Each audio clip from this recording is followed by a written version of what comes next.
யாரு என் ஒய்ஃபுக்கா? சமையலா?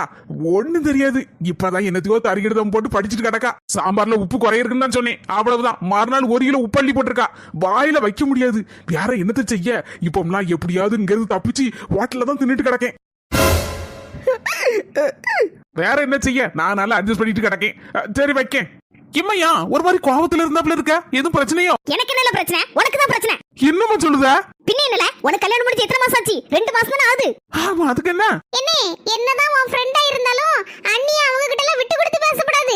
உண்மையை நான் சொன்னேன், அதுக்கு என்ன? உங்க மோவனுக்கு என்னத்தை பிடிக்கும், அது பிடிக்குமா, இதை எப்படி செய்யணும், அதை எப்படி செய்யணும் என்கிட்ட கேட்டு கேட்டு செய்து எடுத்து படிச்சிட்டு இருக்கா. அப்படியே பிள்ளையை எதுக்குல குறை சொல்லுத? ஒரு விஷயத்தை செய்யறதுக்கு முயற்சி செய்யுதல்ல, அதுக்காண்டி நீ பாராட்ட கூட வேண்டாம். குறை சொல்லாம இருந்தா சரிதான். மன்னிச்சிருமா, இப்பதாமா என் மரமண்டைக்கு உரைக்கி யாருக்கிட்டையும் என் பொண்டாட்டி விட்டு கொடுத்து பேச மாட்டேமா. போல உன் பொண்டாட்டி போய் மன்னிப்பு கேளல.